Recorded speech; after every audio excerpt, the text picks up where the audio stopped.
ligamen kan ada ACL, PCL, ACL, ACL. Contohnya misalnya ACL nih ya. Nah, saya di sini nih. Sekarang Bapak coba kalau tekan lututnya ke bawah, Pak. Ya, nah, lututnya ke bawah. Lebih kuat. Nah, berarti di sini kan ada tegangan nih. Ada kontraksi otot nih. Di bagian apa nih? Otot apa nih? Nah, quadriceps.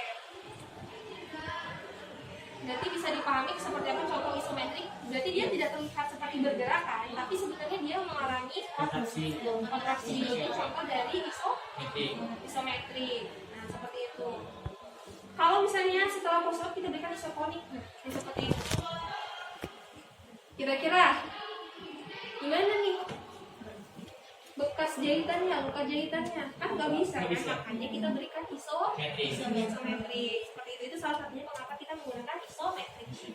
Nah, tapi isometrik juga tidak harus dilakukan pada orang pasien post-op, bisa juga pada kasus-kasus seperti orang normal. Contohnya pada atlet nih, misalnya atlet sebelum melakukan setiap hari kan atlet melakukan exercise, dimana exercise itu akan tergantung dengan tujuannya. Misalnya kan kayak football, nanti dia akan lebih ada yang beberapa cabang olahraga itu berbeda-beda tujuannya kan, ada yang kelincahan, ada yang kecepatan, ada yang kekuatan dan lain-lain. Nah, contohnya kalau menggunakan kekuatan otot ini nih, misalnya quadriceps nih, biasanya ada quadriceps setting sebelum melakukan exercise, di mana quadriceps setting itu dia posisinya duduk. Nah, ini bayangkan di sini mau duduk di bawah dari sini ya, dari sini aja. Duduk, ya, selanjutnya ini sudah lurus. Nah, kalau ada di sini posisinya kakinya seperti ini, contohnya dibuka. Di sini nanti kita ganjar dengan menggunakan, biasanya kan ada bola ya. Bola. Ya, bola di sini. Ini berarti bola. Nah, sekarang tekan ke dalam dan posisi dorsal lantar. Nah, seperti ini. Tekan ke dalam seperti ini. Tekan ya, mulai satu. Tekan 1, 2, 3, 4, 5, 6. Nah, itu salah satu contoh dari kontraksi quadriceps yang isometrik. Itu berarti kan maksudnya isometrik itu tidak hanya digunakan untuk beberapa kasus ya. Jadi bisa untuk kasus-kasus seperti pada ACL untuk penguatan orang-orang yang memang normal kayak otot. Nanti ada lagi lain-lainnya untuk contoh isometrik lainnya. Boleh duduk di sini. Ini yang isometrik. Oh ya. Internal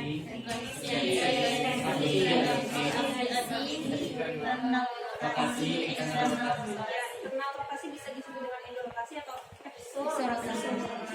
Nah, jadi posisinya pertamanya tangan ada di bawah bagian publika, misalnya mau fleksi.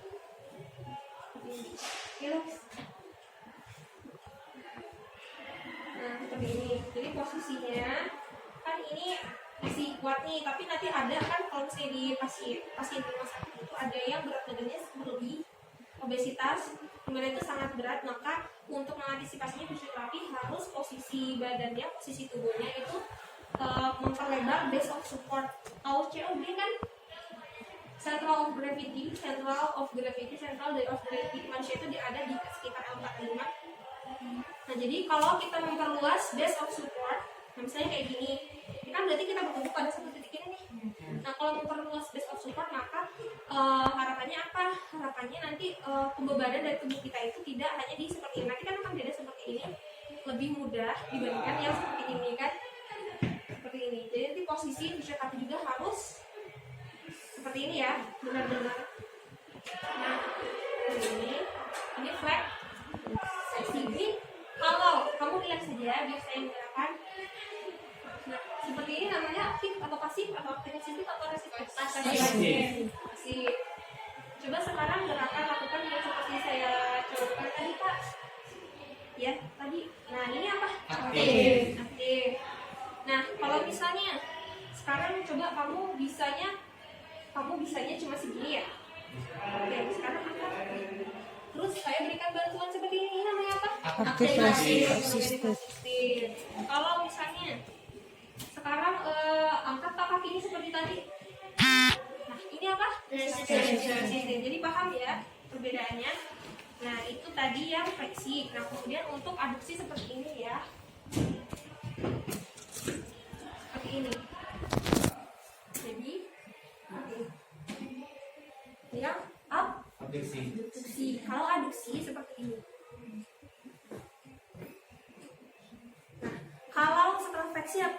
fleksi ekstensinya nanti ini kan posisinya seperti ini, namanya supine lying. Nanti kalau misalnya dia tengkurap berarti namanya prone lying. Kalau miring side lying. Nanti kalau misalnya untuk dia ekstensi berarti dia prone lying. Coba prone lying dulu. Jadi seperti ini nih prone lying, agak geser sih dari sini. Nah, seperti ini ya. Itu untuk ekstensi. Sekarang boleh seperti tadi. Untuk eksternal sama internal rotasi ya, guys. Relax. Ini teks. Nah, kalau seperti ini dia internal apa eksternal? Eksternal. Lihatnya dari kaput femur dan acetabulum. Nah, kalau seperti ini internal. Seperti ini tadi Nah, karena kita lihat dari bagian kaput ya. Kaputnya ke arah lateral berarti eksternal. Kalau kaputnya ke arah internal berarti ya internal dan gitu ya. Nah, untuk gerakan itu tadi yang di hip. Kalau yang di knee joint gerakannya apa saja? Ekstensi dan fleksi. Kalau ekstensi kan seperti ini. Kalau fleksi berarti misalnya dia ini lumpuh ya, dia stroke misal. Seperti ini. Bentar. Seperti ini pertama dari awal di bawah kulit ya, masukkan, angkat, setelah ini langsung pindah ke depan. Nah, seperti ini. Langsung ya. Jadi di sini juga bisa untuk mendorong. Nah, paham? Itu yang fleksi ekstensi. Kemudian untuk di ankle ada apa saja?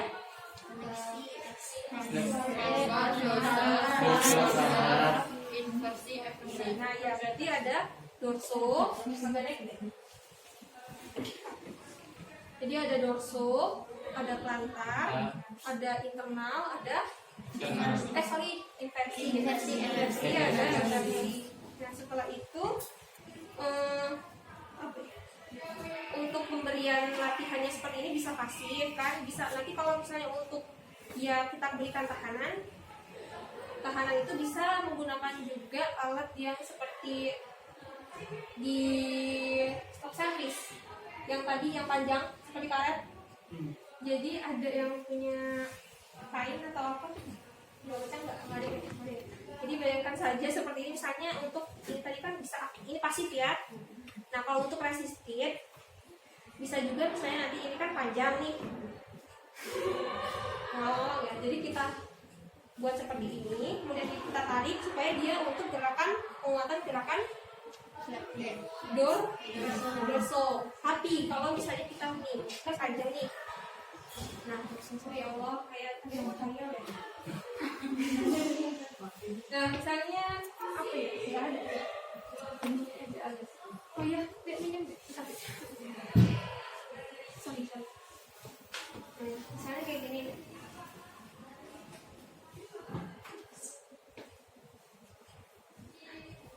Misalnya kayak gini berarti ini untuk penguatan otot plantar. Ya plantar. Sekarang dorong. Nah ini untuk plantar. Kalau ini berarti sekarang ini tarik kakinya Pak, tarik ke atas ya. Ini namanya kalau seperti ini sekarang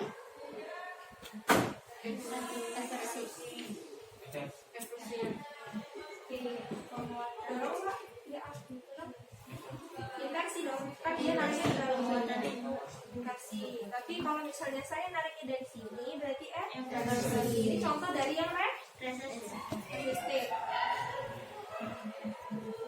Nanti kalau misalnya dia baru bisa segini nih untuk dorso. Nah, terus saya lanjutkan dengan memberikan penekanan. Nah, ini berarti resistif. Nah, jadi gini ya, intinya kalau 0 dan 1 berarti kan dia menggunakan apa nih? Latihan apa? apa? Aktif atau pasif atau apa? 0 dan 1 aktif. Pasif. Kalau 2 aktif. Ya. Ya 2. 3 aktif. Kalau 4 dia tadi sudah bisa loh tahanan. Iya aktif tapi yang resisten. 5 juga resisten. Jadi bisa dipahami seperti apa? Coba sekarang salah satu maju. Perempuan atau laki-laki boleh. Kamu masih jadi pasien ya? Maju.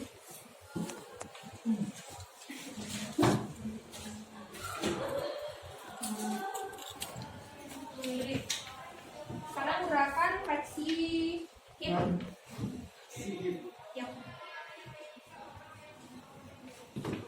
Ya, jadi termasuk fleksi hip. Kalau ekstensi, fleksi ke depan, ekstensi ke abduksi, abduksi, lateral, abduksi ke kalau internal rotasi, X, internal rotasi, kayak gini apa kayak gini? Kalau gini, yang gini. Kalau eksternal, karena kita lihat rambutnya ke arah. Terus fleksi ini.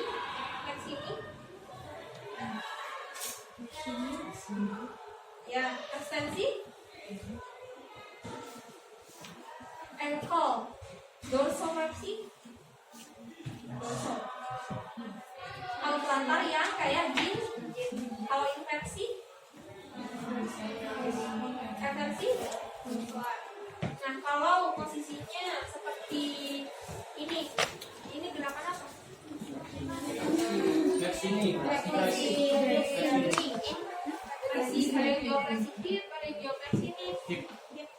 jadi fleksi hip dan fleksi ini kalau jadi satu namanya simultan fleksi.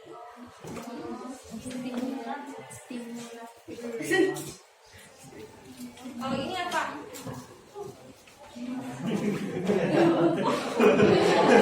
Coba kamu. Sorry ya. Angkat. One extends. Berdiri dengan satu kaki one extends. Ini apa nih? Fleksi. Yang benar deh. Balance kamu ya. Nah, ini apa? Fleksi ini. Jadi gitu ya. Bedain ya hip ini nanti kalau ditanya gantung pergerakannya apa. Karena nanti otot penggeraknya juga akan berbeda. Contohnya kalau misalnya untuk fleksi hip gitu nanti otot yang bekerja adalah apa? Iliopsoas. Nanti kalau misalnya fleksi dari ini adalah hamstring kayak gitu. Jadi beda otot penggeraknya. Sekarang coba jadi fisioterapis. Gerakan untuk nilai otot 3. 3 berarti sudah ada tekanan atau belum? Belum. Kalau 3 belum ada tekanan berarti aktif. Aktivasi sistem. Contohnya gimana gerakannya? Gini coba, gini join. Dia nilainya 3. Berarti dia bisa sendiri tapi belum dapat melawan tangannya.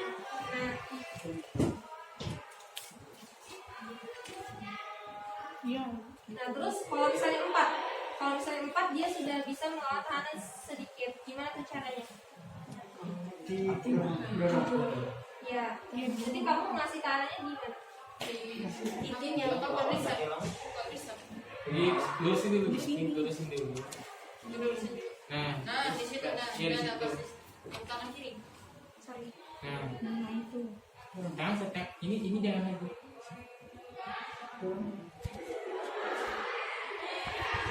Fleksi. Coba. Kalau misalnya ekstensi gimana? Misalnya kasih penggunaan di mana? Di sini. Kalau yang 4, nilai 4. Di sini. Nilai 4. Iya, kalau ekstensi. Di sini. Ekstensi. Ekstensi. Enggak, di sini. Jadi sekarang dorong.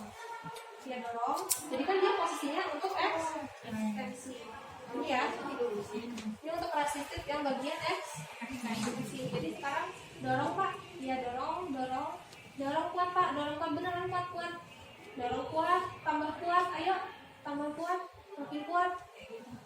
Itu yang untuk X. Tensi. Jadi pembebanannya ya. Kalau coba sekarang yang pasif aja dulu. Gimana kalau pasif dia fleksi hip tangannya, posisinya, handlingnya seperti apa?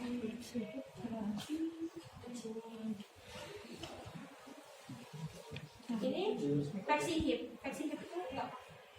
Ya boleh sih. Nah ini fleksi hip ya. Terus flex. Kalau abduksi boleh miring, boleh korek. Ini kan ini namanya kalau kayak gini ya. Ini abduksi dia kayak gini namanya horizontal. Tapi kalau dia side lagi boleh lagi. Gini aja. Nah, seperti ini namanya vertikal. Kayak gitu. Boleh coba misalnya horizontal dulu. Gimana? Jadi tangannya gini deh, tangannya di sini. Nah, satu di pojok.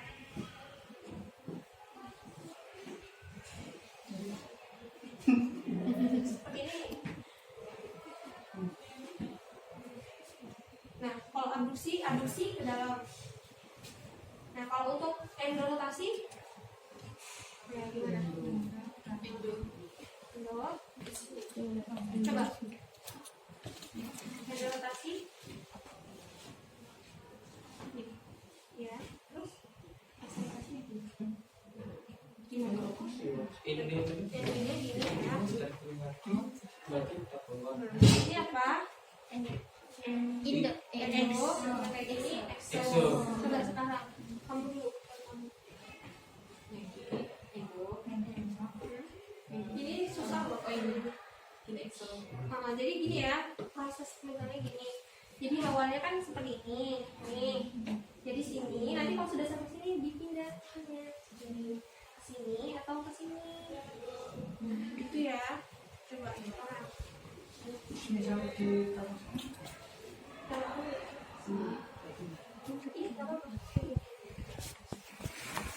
Yang gimana? Ya boleh, gak apa-apa. Yang penting takutnya ke dalam atau keluar. Udah duduk. Nah setelah itu kalau sekarang fleksi ekstensi dari join gimana? Fleksi. Ya benar. Fleksi kan ditekuk gini. Gak usah dimiring-miringin. Kalau yang dimiringin tadi untuk joinnya itu atau so kalau misalnya nih join fleksinya gini aja. Pertama gini nih. Ini nah ini jadi ini langsung pindah ya. Nah ini soalnya takutnya nanti kalau dia fraktur kita nggak megang dari bawah dulu, kita megangnya gini susah dong. Jadi kalau jatuh tambah patah nanti kita yang kena. Jadi gini gitu. Maksudnya kenapa kita pakai dari bawah supaya ya membantu kalau misalnya nanti ada fraktur ya patah lagi. Ada jedanya? Ininya. Itu beda tadi. Jedanya? Iya. Jedanya ada satu. Berapa? Dua. Nggak ada. Kalau untuk penguatan otot ada isometrik. Kalau ini kan tadi kan cuman pasif ya. Tapi kalau misalnya kita berikan penguatan otot atau yang berupa isometrik, berarti kita kurnya selama 6 detik. Penguatan otot secara isometrik 6 detik, tapi tidak boleh lebih dari 10 detik. Kalau lebih dari 10 detik maka otot akan cenderung mengalami kelelahan. Kenapa bisa seperti itu? Ada yang tahu? Karena terlalu lama berkontraksi. Kalau terlalu lama berkontraksi maka dapat menimbulkan asam mata dan lain-lain sebagainya. Dimana yang kita tahu misalnya untuk kontraksi otot itu kita membutuhkan suatu energi yang didapat dari mana? Didapat dari mana nanti? Nutrisi mana? Ya nutrisi makanan berupa apa? Karbohidrat, protein atau karbohidrat, lemak atau protein. Nah, dimana karbohidrat saja contohnya yaitu C6, H12O6. Ditambah nanti ada oksigen yang masuk, nanti akan diolah di mitokondria seperti menjadi ATP, dimasukkan ke dalam kontraksi otot, ya kan? Nah, Seperti itu. Jadi nanti kalau pada saat ada kondisi pasien yang permasalahannya pada kardiovaskular, di mana kardio itu di apa? Kardio apa? Jantung dan paru. Nanti dia berbeda juga untuk dosisnya. Dosisnya nanti karena apa? Karena dia untuk pemasukan atau intake dari oksigen yang ke dalam tubuh itu akan berkurang juga, tidak maksimal. Kalau misalnya oksigen yang kurang, berarti untuk pembentukan ATP-nya kan kurang. Jadi untuk kontraksinya juga kurang lagi. Berarti dia kan lebih mudah untuk keluar. Jadi nanti untuk dosisnya disesuaikan dengan tujuan dari terapi latihan tersebut ya. Kalau misalnya tujuannya nanti untuk atlet atau ke orang sakit, nanti akan berbeda kondisinya. Jadi dosisnya nanti akan masuk ke mana? Dosisnya nanti akan masuk ke sesuai kasus apa. Yang penting nanti dasarnya seperti ini. Paham ya, boleh duduk. Paham ya? Bisa dipahami? Ada yang masih belum jelas ingin ditanyakan?